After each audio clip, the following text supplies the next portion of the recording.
Italian playwright ആയിട്ടുള്ള Luigi Pirandello എഴുതിയ 6 characters in search of an ഓതറാണ് നമ്മൾ ഇന്ന് ഡിസ്കസ് ചെയ്യാൻ പോകുന്നത്.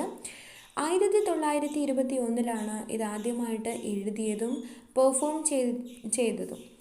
ഇതൊരു അബ്സർഡിസ്റ്റ് മെറ്റാ തിയേറ്ററിക്കൽ പ്ലേ ആയിട്ടാണ് അറിയപ്പെടുന്നത്. ഈ ഒരു പ്ലേയിൽ ക്യാരക്ടേഴ്സ് തമ്മിലുള്ള റിലേഷൻഷിപ്പ്, ക്യാരക്ടേഴ്സും ഓതറും തമ്മിലുള്ള റിലേഷൻഷിപ്പ്, അതുപോലെ തന്നെ തിയേറ്റർ പ്രാക്ടീഷണേഴ്സ് തമ്മിലുള്ള റിലേഷൻഷിപ്പ്, ഇതൊക്കെ തന്നെയാണ് ഡിസ്കസ് ചെയ്യുന്നത്. ഈ ഒരു പ്ലേ അബ്സർഡിസ്റ്റ് മെറ്റാ തിയേറ്ററിക്കൽ പ്ലേ ആയി അറിയപ്പെടുന്നത് കൊണ്ട് തന്നെ ഒരു ലോജിക്ക് നമുക്ക് പെട്ടെന്ന് കണക്ട് ചെയ്തിട്ട് കണ്ടുപിടിക്കാൻ സാധിക്കില്ല. അതുകൊണ്ട് തന്നെ വളരെയധികം ക്രിട്ടിസൈസ് ചെയ്യപ്പെട്ടുള്ളൊരു റൈറ്റപ്പാണ് ഈ 6 characters in search of an author എന്ന് പറയുന്നത്. അതുകൊണ്ട് തന്നെയാണ് നെറ്റിൻ്റെ പോയിന്റ് ഓഫ് വ്യൂവിൽ ഇത് വളരെ പ്രധാനപ്പെട്ട് ഇരിക്കുന്നതും. ഇനി നമുക്ക് നോക്കാം. It premiered at the Teatro Valle in Rome to a mixed reception. ആളുകൾ ഇതിനെ പല രീതിയിലാണ് കണ്ടത്. ഈ ഒരു നാടകം കഴിഞ്ഞപ്പോഴേക്കും ആളുകളുടെ റിസപ്ഷൻ എന്ന് പറയുന്നത് പല രീതിയിലായിരുന്നു ഉണ്ടായിരുന്നത്. ചിലരിതിനെ ഷൗട്ട് ചെയ്തു, ഇറ്റ്സ് എ മാഡ് ഹൗസ്, ശരിക്കും ഈ നാടകം ഒരു മാഡ് ഹൗസ് ആണ്, ഞങ്ങൾക്കൊന്നും മനസ്സിലാവുന്നില്ല, എന്ത് ഭ്രാന്താണ് ഈ ഒരു നാടകത്തിലുള്ളത് എന്നൊക്കെ പറഞ്ഞിട്ട് കുറേ പേര് ഷൗട്ട് ചെയ്തിറങ്ങിപ്പോയി. അതുപോലെ ഇൻകോംപ്രിഹെൻസിബിൾ എന്നും പറഞ്ഞു, ഒരിക്കലും ആർക്കും മനസ്സിലാക്കാൻ സാധിക്കാത്തത്, ലോജിക്കില്ലാത്തൊരു നാടകം എന്നെല്ലാം ഇതിന് പറയുകയും ചെയ്തു. And a reaction to the play's illogical progression. ശരിക്കും ഒരു ലോജിക്ക് ഇല്ലാത്തതായിട്ട് നമുക്ക് തോന്നും, പല കാര്യങ്ങളും ഇങ്ങനെ കൂട്ടിക്കുറിച്ച് പറഞ്ഞിട്ടുള്ള രീതി.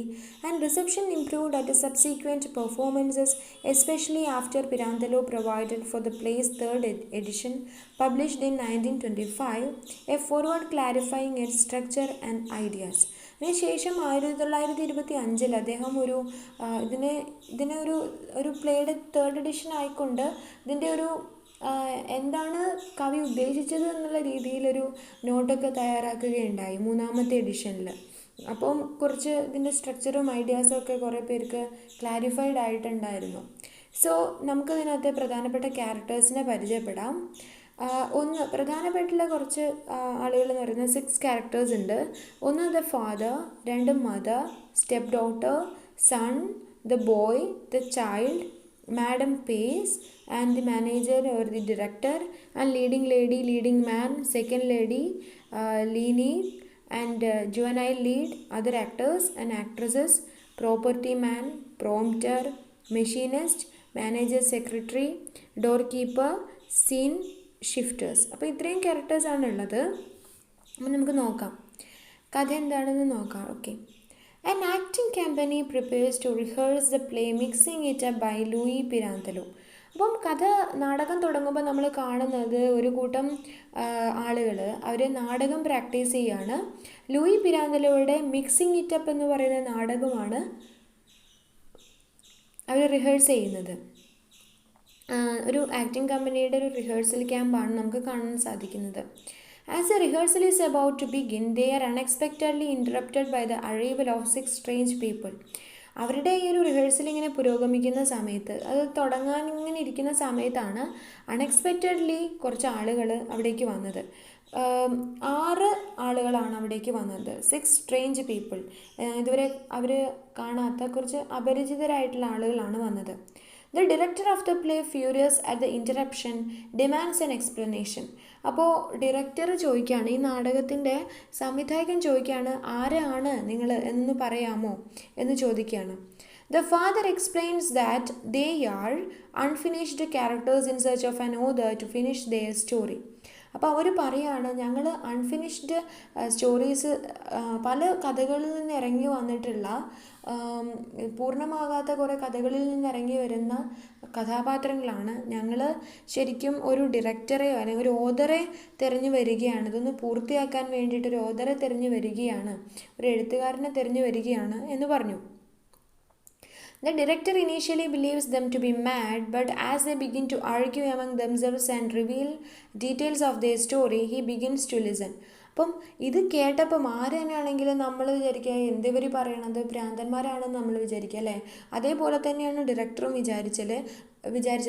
അദ്ദേഹം വിചാരിച്ചു, ഇവർക്ക് ഭ്രാന്തായിരിക്കും, അതായിരിക്കും ഇവരിങ്ങനെയൊക്കെ സംസാരിക്കുന്നത്. അപ്പോൾ ആദ്യം ഇവരുമായിട്ട് കുറേ ദേഷ്യപ്പെട്ടു, നിങ്ങൾ എന്തിനാണ് ഇങ്ങനെയൊക്കെ പറയണത്, ഇങ്ങനെയൊക്കെ ആരെങ്കിലും പറയും ഇക്കാലത്ത് എന്നൊക്കെ പറഞ്ഞിട്ട് ഇവരുമായിട്ട് ആർഗ്യൂ ചെയ്തു. പക്ഷേ ഇവർ പറയുന്നത് പലതും ശരിയാണെന്ന് അദ്ദേഹത്തിന് ഇങ്ങനെ തോന്നാൻ തുടങ്ങി. കാരണം ഇവർ കഥയുടെ ബാക്കിയായിട്ട് പറയാൻ തുടങ്ങി, കഥയുടെ രൂപം, കഥ എന്താ ഉദ്ദേശിക്കുന്നത്, അതിൻ്റെ സ്റ്റോറി ലൈൻ എന്താ, അങ്ങനത്തെ കാര്യങ്ങളൊക്കെ പറയാൻ തുടങ്ങിയപ്പോൾ ഈ ഡയറക്ടർ എന്ത് ചെയ്തു, ഇവരെ ശ്രദ്ധിക്കാൻ തുടങ്ങി. ശരി, ഓക്കെ, എങ്കിൽ നിങ്ങളുടെ കഥ ഞാൻ കേൾക്കാം എന്നുള്ള രീതിയിൽ പറയാൻ തുടങ്ങി. The father the mother had one child together. അപ്പം ആ ഫാദറിനും മദറിനും അവർക്ക് 2 പേർക്കുമായിട്ട് ഒരു കുട്ടി ഉണ്ടായിരുന്നു, ദ സൺ. ഓക്കെ, അപ്പോൾ ഫാദറിനും മദറിനും കൂടിയിട്ട് ഒരു കുട്ടിയുണ്ട്, അതാണ് the son. But they have separated and mother has had 3 children by another man. പക്ഷെ അവർ എന്തോ കാരണത്താൽ സെപ്പറേറ്റ് ചെയ്തതിന് ശേഷം വേറൊരു ആളുമായിട്ട് റിലേഷൻഷിപ്പിലായി അമ്മ. അങ്ങനെ മദറിന് വേറെ കുട്ടികളുണ്ടായി, 3 കുട്ടികളുണ്ടായി. ആ അനദർ റിലേഷൻഷിപ്പിൽ 3 കുട്ടികളുണ്ടായി. അപ്പം അതിനകത്തുള്ളതാണ് the step daughter, the boy and the child. The child എന്ന് പറയുന്ന ഒരു ഗേളാണ്, പിന്നെ ഒരു ബോയും ഉണ്ടായി, പിന്നെ ഒരു സ്റ്റെപ്പ് ഡോട്ടറും ഉണ്ടായി. And the father attempted to buy sex from the step daughter, claiming he did not recognise her after so many years. അങ്ങനെ ഈ ഫാദർ, അതായത് മദറിൻ്റെ ആദ്യ ഹസ്ബൻഡായിട്ടുള്ള ദ ഫാദർ, ഇതിലൊന്നും ക്യാരക്ടേഴ്സിന് നെയിമില്ല കേട്ടോ, only the father, the mother, അങ്ങനെ മാത്രമാണ് പറയണേ. അപ്പോൾ the father attempted to buy sex from the step daughter. അപ്പോൾ സ്റ്റെപ്പ് ഡോട്ടർ ആരാണെന്നൊന്നും ഫാദറിന് അറിയില്ലല്ലോ, അത് തൻ്റെ ഭാര്യയുടെ കുട്ടിയാണ്, തൻ്റെ മകളുടെ സ്ഥാനത്തുള്ളവളാണെന്ന് പോലും അറിയാതെ ഈ സ്റ്റെപ്പ് ഡോട്ടറുമായിട്ട് സെക്സിൽ ഏർപ്പെടാൻ വേണ്ടിയിട്ട് ഫാദർ ഈ കുട്ടിയോട് ചോദിക്കുകയാണ്, വിൽ യു ഡു ദാറ്റ് എന്ന് ചോദിക്കുകയാണ്. ആൻഡ് മദർ ഇതിനെ ചോദ്യം ചെയ്യുമ്പോഴൊക്കെ ഇയാൾ പറയുന്നുണ്ട്, എനിക്കറിയില്ല, ഇത് നിൻ്റെ മകളാണെന്ന് എനിക്കറിയില്ല, പിന്നെ ഞാൻ കണ്ടിട്ടുള്ള ഒരു കുട്ടി, അത്രയേ ഉള്ളൂ ഞാൻ വിചാരിച്ചത്. And but the step daughter is convinced he knew who she was the entire time. പക്ഷേ ഇതൊക്കെ കേൾക്കുമ്പോൾ സ്റ്റെപ്പ് ഡോട്ടർ പറയണത് എന്താ, അല്ല, ഇയാൾക്ക് അറിയാം ഞാൻ ഈ സ്ത്രീയുടെ മകളാണ് എന്നുള്ള കാര്യം ഇയാൾക്ക് അറിയാം, സ്വന്തം ഭാര്യയുടെ കുട്ടിയാണിതെന്ന് അറിയാമെന്ന് സ്റ്റെപ്പ് ഡോട്ടർ ഇങ്ങനെ ഒരുപാട് പ്രാവശ്യം പറഞ്ഞുകൊണ്ടേയിരിക്കുന്നുണ്ട്. ഇതൊക്കെ കേട്ടിട്ട് അമ്മ ഫാദറിൻ്റെ അടുത്തേക്ക് ചെല്ലുകയും എന്നിട്ട് സ്റ്റെപ്പ് ഡോട്ടറെ വിളിച്ചിട്ട് പറയാണ്, ഫാദറിൻ്റെ പ്രപ്പോസലും ഇങ്ങനത്തെ കാര്യങ്ങളൊക്കെ കേട്ടപ്പോൾ അമ്മ പറയാണ്, ഇത് എൻ്റെ എക്സ് ഹസ്ബൻഡാണ്, അദ്ദേഹം എൻ്റെ ആദ്യ ഭർത്താവാണ് എന്നുള്ള കാര്യം തൻ്റെ മകളോട് വെളിപ്പെടുത്തുന്നുണ്ട്. അപ്പോൾ ഇങ്ങനെ ഒരു ആവശ്യം ഇയാൾ പറയുന്നത് കേട്ടപ്പോൾ 2 പേർക്കും ആകെ സങ്കടമായി. എന്നിട്ട് അവർ 2 പേരും അവരുടെ ഒരു ഡിസ്ഗസ്റ്റും ഔട്ട്റേജൊക്കെ ഇങ്ങനെ എക്സ്പ്രസ് ചെയ്യുന്നുണ്ട്. ദേ വർ വെരി ആംഗ്രി. ഇങ്ങനൊരാളാണല്ലോ തൻ്റെ ആദ്യ ഭർത്താവ് എന്നൊക്കെ ആലോചിച്ചിട്ട് ഈ അമ്മയ്ക്ക് വളരെയധികം സങ്കടം ഉണ്ടാകുന്നുണ്ട്. While the director is not an author, he agrees to stage their story despite disbelief among the jeering actors. അപ്പോൾ ഡയറക്ടർ അല്ല, ഇപ്പം അവർ ഒരു ആക്ടിങ് കമ്പനിയിലാണല്ലോ വന്നിട്ട് ഈ കഥയൊക്കെ പറയണത്. അപ്പോൾ അവിടെ ഉണ്ടായിരുന്ന ഡയറക്ടർ ഉണ്ടല്ലോ, മൂപ്പരാൾ ഈ കഥയൊക്കെ കേട്ടപ്പോൾ ശരി, ഓക്കെ, അങ്ങനെയാണെങ്കിൽ നിങ്ങളുടെ കഥ ഞാൻ നാടകമാക്കി അവതരിപ്പിക്കാം എന്നിങ്ങനെ പറയുന്നു. നിങ്ങളുടെ കഥ രസമുണ്ട് കേൾക്കാൻ, അതുകൊണ്ട് നിങ്ങളുടെ കഥ ആയിക്കോട്ടെ അടുത്ത നാടകം എന്ന് പറയുന്നു. അങ്ങനെ ഒരു 20 മിനിറ്റ് ബ്രേക്ക് എടുത്തതിന് ശേഷം ക്യാരക്ടേഴ്സും പിന്നെ ആക്ടിങ് കമ്പനിയിലുള്ള മെമ്പേഴ്സും കൂടിയിട്ട് ഈ ഒരു നാടകം, ഇവരുടെ ഈ ഒരു സ്റ്റോറി ലൈന് കംപ്ലീറ്റ് ചെയ്തുകൊണ്ട് നാടകമാക്കി അവതരിപ്പിക്കാൻ വേണ്ടിയിട്ട് റെഡി ആയിട്ട് വരുന്നു.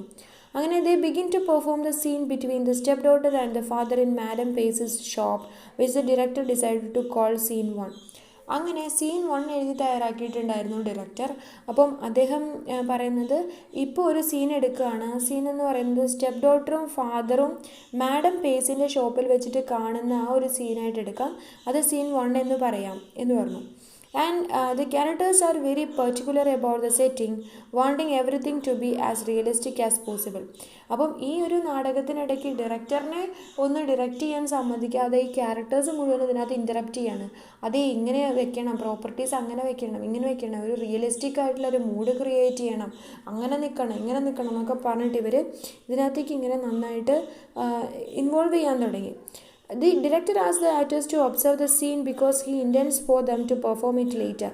അപ്പം ഈ ഡയറക്ടർ തൻ്റെ കമ്പനിയിലുള്ള ആക്ടേഴ്സിനോട് പറയുന്നുണ്ട്, നിങ്ങൾ സീൻ നന്നായിട്ട് ഒബ്സേർവ് ചെയ്യണം, എന്നിട്ട് കാരണം നിങ്ങളാണിത് പെർഫോം ചെയ്യേണ്ട ആൾക്കാർ, അപ്പോൾ ഇവരെന്താണോ ചെയ്യുന്നത് അത് നന്നായിട്ട് ഒബ്സേർവ് ചെയ്തിട്ട് നിങ്ങൾ എന്ത് ചെയ്യണം, അഭിനയിക്കണം കേട്ടോ എന്നുള്ളത് ഡയറക്ടർ ആക്ടേഴ്സിനോട് പറയുന്നുണ്ട്.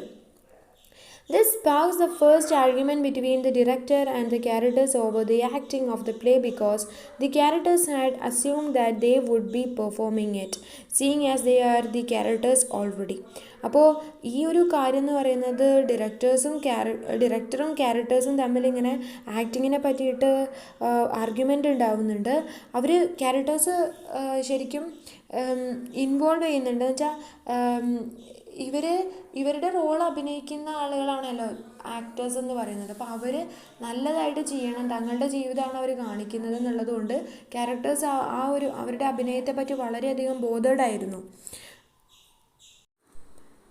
ഇങ്ങനെ ഓരോരോ പ്രശ്നങ്ങൾ പരിഹരിച്ചുകൊണ്ട് ഡയറക്ടർ പ്ലേ കണ്ടിന്യൂ ചെയ്യുന്ന സമയത്ത് സ്റ്റെപ്പ് ഡോട്ടർ വന്നിട്ട് പറഞ്ഞു, അതെ ഈ സെറ്റിംഗ് അത്ര അക്യുറേറ്റ് ആയിട്ടില്ലല്ലോ, ഇങ്ങനെയല്ലല്ലോ ആ സെറ്റിംഗ് ഉള്ളത്, ഇത് ഇങ്ങനെ ആക്കണം അങ്ങനെ ആക്കണം, എനിക്ക് ഈ ഒരു സീൻ ഓർമ്മ വരുന്നില്ലല്ലോ, ഇങ്ങനൊരു സംഭവം എൻ്റെ ലൈഫിൽ സംഭവിച്ചതായിട്ട് എനിക്ക് ഓർമ്മയില്ലല്ലോ, ഇങ്ങനെയൊക്കെ ഓരോന്ന് പറഞ്ഞിട്ട് സ്റ്റെപ്പ് ഡോട്ടർ അവിടെ നിന്ന് ആകെ പ്രശ്നം ഉണ്ടാക്കാൻ തുടങ്ങി. അപ്പോൾ ഡയറക്ടർ എന്ത് ചെയ്തു, കാര്യങ്ങളൊക്കെ ഒന്നും കൂടി ശരിയാക്കിയിട്ട് വീണ്ടും ഈ സീന് ഒന്നും കൂടി എടുക്കാൻ വേണ്ടി തയ്യാറാവുന്ന സമയത്ത് he realises that madam Pace is not with them. മാഡം പേസിനെ അവിടെ ഒന്നും കാണാനില്ല. അപ്പോൾ ആ ക്യാരക്ടറിനെ തീരെ അവിടെ ഒന്നും കാണാനില്ല. അപ്പോൾ എന്ത് ചെയ്യും?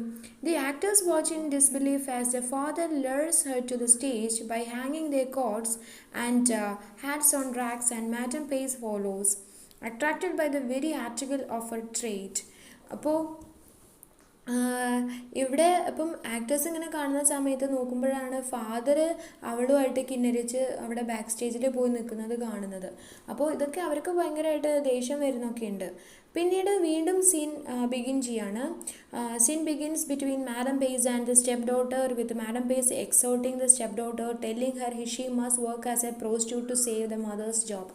അപ്പോൾ ഇവിടെ മാഡം പേസ് ശരിക്കും ഒരു ബ്രോതൽ ഹൗസ് പോലെ സ്റ്റാർട്ട് ചെയ്തിട്ടുണ്ട്, ബ്രോതൽ ഹൗസ് നടത്തിക്കൊണ്ടിരിക്കുക. അപ്പം ഇതുകൊണ്ട് പ്രോസ്റ്റിറ്റ്യൂട്ട് ആവാൻ വേണ്ടിയിട്ട് സ്റ്റെപ്പ് ഡോട്ടറിനെ ഇങ്ങനെ ബ്രെയിൻ വാഷ് ചെയ്തുകൊണ്ടേ ഇരിക്കുകയാണ് മാഡം പേസ്. കാരണം നീ ഇപ്പോൾ ഇങ്ങനൊരു ജോലിക്ക് പോവുകയാണെന്നുണ്ടെങ്കിൽ നിൻ്റെ അമ്മയുടെ ജോലി നിനക്ക് സെക്യൂർ ചെയ്യാൻ പറ്റും, നിനക്ക് ഒന്നും കൂടി പണം ഉണ്ടാക്കാൻ പറ്റും എന്നൊക്കെ മാഡം പേസ് ഇങ്ങനെ സ്റ്റെപ്പ് ഡോട്ടറോട് പറയുന്നുണ്ട്. The mother protest at having to watch the scene but she is restrained. ഈ ഒരു കാഴ്ച കാണുമ്പോൾ മദറിനത് സഹിക്കാൻ പറ്റുന്നില്ല. മദർ പറയുന്നു, വേണ്ട ഈ സീൻ വേണ്ട, ഈ സീൻ വേണ്ട എന്നൊക്കെ പറയുന്നുണ്ട്. After the father and the step daughter act half of the scene, the director stops them so that the actors may perform what they have just done. അപ്പം ഫാദറും സ്റ്റെപ്പ് ഡോട്ടറും തമ്മിലുള്ള ഈ ഒരു സീൻ ഇങ്ങനെ പകുതിയോളം ഇങ്ങനെ അവർ ആക്ട് ചെയ്ത് കഴിയുമ്പോൾ ഡയറക്ടർ സ്റ്റോപ്പ് ചെയ്യാൻ പറയുന്നു. എന്നിട്ട് ഇദ്ദേഹത്തിൻ്റെ ആക്ടേഴ്സിനോട്, അതായത് ഇദ്ദേഹത്തിൻ്റെ തിയേറ്റർ കമ്പനിയിലുള്ള ആക്ടേഴ്സിനോട് ഈ ഒരു സീൻ പെർഫോം ചെയ്ത് നോക്കാൻ വേണ്ടി പറയുന്നു. The characters break into laughter as actors try to imitate them. അപ്പോൾ ഈ ആക്ടേഴ്സ് ഈ ക്യാരക്ടേഴ്സായിട്ട് മാറിയിട്ട് അവർ ഈ പ്ലേ ഇങ്ങനെ അഭിനയിച്ച് നോക്കുന്ന സമയത്ത് ഈ ക്യാരക്ടേഴ്സ് ഭയങ്കര ചിരിയാണ്. ഇങ്ങനെയൊന്നും അല്ല, ഞങ്ങളിങ്ങനെയൊന്നും അല്ല ചെയ്തത്. ഇപ്പോൾ ഇവരെ ഇമിറ്റേറ്റ് ചെയ്യുമ്പോൾ ക്യാരക്ടേഴ്സ് പറയുന്നു, അത് ശരിയായിട്ടില്ല, എന്താ സ്റ്റെപ്പ് ഡോട്ടർ ഇങ്ങനെയാണോ അഭിനയിക്കുക, അങ്ങനെയാണോ എൻ്റെ ക്യാരക്ടർ, ഇങ്ങനെയൊന്നും അല്ലല്ലോ ഞങ്ങളത് അഭിനയിച്ചതെന്നൊക്കെ പറഞ്ഞിട്ട് ഇവർ ഫുൾ ചിരിയാണ്. And the actors continue, but the stepdaughter cannot contain her laughter as actors use the wrong tones of voice and gestures. അപ്പോൾ ഈ സ്റ്റെപ്പ് ഡോട്ടറുടെ വോയിസും ജസ്റ്റേഴ്സും ഒന്നും അല്ലാണ്ട് എന്തെല്ലാമോ അവർ ആക്ടേഴ്സ് അഭിനയിക്കുന്നത് കണ്ടിട്ട് സ്റ്റെപ്പ് ഡോട്ടറിനെ ചിരി നിർത്താനേ പറ്റുന്നില്ല, അവളത് ചിരിച്ചുകൊണ്ടേയിരിക്കുകയാണ്. The father begins another argument with the director over the realism of the actors compared to the characters themselves. അപ്പോൾ ഈ സമയത്ത് ഫാദറാണെങ്കിൽ വന്നിട്ട് ഡയറക്ടറുമായിട്ട് ഭയങ്കര ആർഗ്യുമെൻ്റ് നടത്തുകയാണ്. ഇങ്ങനെയാണോ അഭിനയിക്കേണ്ടത്, ഇങ്ങനെ വല്ല റിയാലിറ്റി ഉണ്ടോ ഈ ഒരു ക്യാരക്ടർ അഭിനയിക്കുമ്പോൾ, നിങ്ങളുടെ ആക്ടേഴ്സ് എന്താണ് ഈ കാണിക്കുന്നത്, ഒരു റിയാലിറ്റി ഇല്ലല്ലോ ഇവരുടെ ഒരു അഭിനയത്തിൽ, എന്താണിത് ചെയ്യുന്നത് എന്നൊക്കെ പറഞ്ഞിട്ട് നല്ല ആർഗ്യുമെൻ്റാണ്, അവർ തമ്മിൽ തർക്കമാവുന്നു. And the director allows the characters to perform the rest of the scene and decided to have the rehearsals later. അങ്ങനെ ഇവരോട് പറഞ്ഞ് തോറ്റിട്ട് ഡയറക്ടർ എന്താ ചെയ്യണമെന്ന് വെച്ചാൽ ഈ ക്യാരക്ടേഴ്സിനെ കൊണ്ട് തന്നെ അവരുടെ ഭാഗം അഭിനയിപ്പിക്കുന്നു. എന്നിട്ട് പറയുന്നു നമുക്കിതിൻ്റെ ട്രയലും റിഹേഴ്സൽസും ഒക്കെ പിന്നെ ചെയ്യാം എന്ന് പറഞ്ഞിട്ട് ഇവരെ കൊണ്ട് പെർഫോമൻസ് ചെയ്യിപ്പിക്കുന്നു. And this time the step daughter explains the rest of the scene during an argument with the director over the truth on stage. അപ്പം ഈ സമയത്ത് സ്റ്റെപ്പ് ഡോട്ടർ എന്താ ചെയ്യുന്നതെന്ന് വെച്ച് കഴിഞ്ഞാൽ ഇനി ബാക്കി വരുന്ന സീനുകൾ എന്താണ് എന്നുള്ളത് ഡയറക്ടറോടും ഈ സ്റ്റേജിലുള്ള ആളുകളോടും ഒക്കെ ആയിട്ട് സത്യങ്ങൾ വിളിച്ചു പറയാണ്. പിന്നീട് എന്ത് സംഭവിച്ചു എന്നുള്ളതിൻ്റെ കൃത്യമായിട്ടുള്ള ഒരു വിവരണം തരുകയാണ് സ്റ്റെപ്പ് ഡോട്ടർ ചെയ്യുന്നത്. The scene culminates in an embrace between the father and the stepdaughter, which is realistically interrupted by the distressed mother. അപ്പം ഇവിടെ വെച്ചിട്ട് ഫാദറും സ്റ്റെപ്പ് ഡോട്ടറും തമ്മിൽ എംബ്രേസ് ചെയ്യുന്നു, അവർ തമ്മിൽ കെട്ടിപ്പിടിക്കുന്നു. പക്ഷേ ഇത് കണ്ടിട്ട് മദറിന് തീരെ സഹിക്കാൻ പറ്റുന്നില്ല. തൻ്റെ മകളാണ് ശരിക്കും, തൻ്റെ ആദ്യ ഭർത്താവാണ്. അപ്പം ഇത് കാണുമ്പോൾ മദർ ഇതിനകത്ത് കയറിയിട്ട് ഇൻ്ററപ്റ്റ് ചെയ്യുന്നു, ഇതിനകത്ത് കയറി ഇടയിൽ കയറാണ്. The line between reality and acting is blurred as the scene closes with the director pleased with the first act. അങ്ങനെ ശരിക്കും റിയാലിറ്റി എന്ന് പറയുന്നത് ഒരു അമ്മയ്ക്കും സഹിക്കാൻ പറ്റാത്ത കാര്യമാണ് മുന്നിൽ കണ്ടുകൊണ്ടിരിക്കുന്നത്. അപ്പോൾ റിയാലിറ്റിയും അതുപോലെ ആക്ടിങ്ങും എല്ലാം കൂടി മിക്സപ്പ് ചെയ്ത് വന്നിട്ട് ആകെ ഒരു കലുഷിതമായിട്ടുള്ളൊരു സീനാണ് വരുന്നത്. അപ്പം ഡയറക്ടർക്ക് ഇതൊക്കെ കണ്ടിട്ട് ഈ ഭയങ്കരമായിട്ട് പ്ലീസ് ചെയ്തത്, ഇതിന് ഭയങ്കര സന്തോഷമായി. കാരണം ഈ ഒരു സീനൊക്കെ വളരെ നന്നായിട്ട് ഇവർ അഭിനയിക്കുന്നത് കണ്ടിട്ട്. The final act of the play begins in the garden. അവസാനത്തെ ആക്ട് ഗാർഡനിൽ വെച്ചിട്ടാണ് നടക്കുന്നത്. It is reveal that there was much arguing among the family members as the father sent for the mother, the stepdaughter, the child, the boy and the son to come back and stay with him. അപ്പം ഇവിടെ നടക്കുന്നത് എന്താണെന്ന് വെച്ച് കഴിഞ്ഞാൽ ഇവിടെ ഒരു argument നടക്കുകയാണ്. ഈ ഫാദർ തൻ്റെ ഫാമിലി മെമ്പേഴ്സിനോടൊക്കെ ആയിട്ട് ഇങ്ങനെ തമ്മിൽ ആർഗ്യുമെൻ്റ് നടത്തുന്നതാണ് കാണുന്നത്. ഫാദർ മദറിന് വേണ്ടിയിട്ട് ആളെ അയച്ചിട്ടുണ്ട്. സ്റ്റെപ്പ് ഡോട്ടറോടും ചൈൽഡിനോടും ബോയോടും ദ സണ്ണിനോടും ഒക്കെ വരാൻ പറഞ്ഞിരിക്കുകയാണ്. എന്നിട്ട് നമുക്ക് ഒരുമിച്ച് ജീവിക്കാം, എൻ്റെ കൂടെ നിങ്ങൾ നിൽക്കണം എന്നൊക്കെ ഈ ഫാദർ പറയുന്നുണ്ട്. The son reveals that he hates the family for sending him away and does not consider the stepdaughter or the others a part of his family. അപ്പം ദ സൺ പറയാണ്, നിങ്ങൾ എന്നെ ഒരുപാട് ദൂരെ അയച്ചില്ലേ, നിങ്ങൾ എന്നെ ഒരിക്കലും ഫാമിലി ആയിട്ട് ടൈപ്പ് ചെയ്ത് കൊണ്ട് നടന്നില്ല, നിങ്ങൾ എനിക്ക് സ്നേഹം തന്നില്ല, അതുകൊണ്ട് ഈ ഫാമിലി എനിക്ക് ഇഷ്ടമില്ല, ഞാൻ ഈ ഫാമിലിയെ വെറുക്കുന്നു, ഇവിടെ വന്ന് താമസിക്കാൻ എനിക്ക് തീരെ താല്പര്യമില്ല എന്ന് സണ്ണ് റിവീൽ ചെയ്യുന്നു. എന്നിട്ട് മാത്രമല്ല, ഈ സ്റ്റെപ്പ് ഡോട്ടർ ഒരു പ്രോസ്റ്റിറ്റ്യൂട്ടാണ്, അതുകൊണ്ട് ഇവിടെ ഞാൻ ഒരിക്കലും ഒരു കുടുംബാംഗമായിട്ട് അംഗീകരിക്കില്ല എന്നൊക്കെ ദ സൺ പറയുന്നു. The scene ends with the child drowning in a fountain, the boy committing suicide with a revolver, and the stepdaughter running out of the theatre, leaving the son, the mother and the father on stage.